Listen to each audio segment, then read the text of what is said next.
বেলতুলি সুলে মানলেন তাতা তাল্লা তাল্লাই তরে আল্লাহ আল্লাহ। আর জানি না।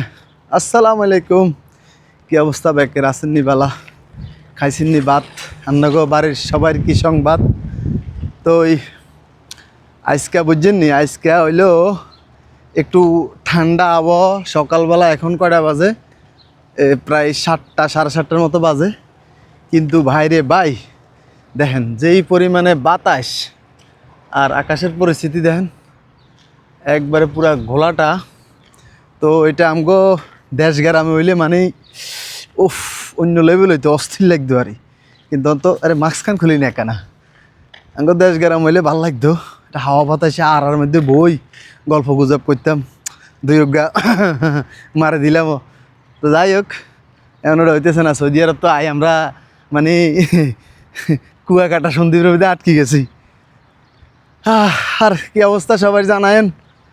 এই তো বলক দিয়ে, আপনারা তো আর বলক চান না, আর একানা সাপোর্ট করেন না, কারণ এতে কইতু না আছে কিয়া বানা, কোনো কথার কোনো সুন্দর নাই, হাই হওয়ার নাই। হ্যাঁ, নোয়া খাইলে দূর।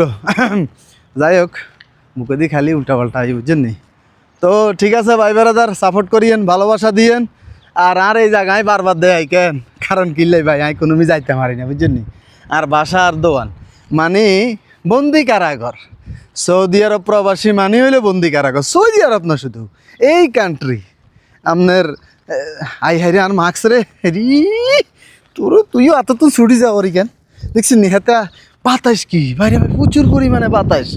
এত বাতাস মানে সহ্য করতে পারেনি। যে আমার আরেক সাদিক খেতে আইছে বাথরুমে হাম্মামে। আমিন হাই হাই কালাম হাই। ওকে ওকে ওকে।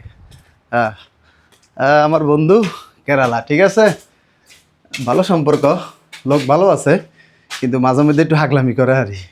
কারণ এগুলো আবার একটু ঘাত্তারা, 1 নাম্বার ঘাত্তারা রে ভাই। যেটা বুঝে এটা বুঝে, আর যেটা বুঝতো না এটা আপনি এগুলো গুলি খাওয়াইলে বুঝে নিতেন না। এটাই কথা। তো আসসালামু আলাইকুম রহমতুল্লাহ, আখের মাসালামা।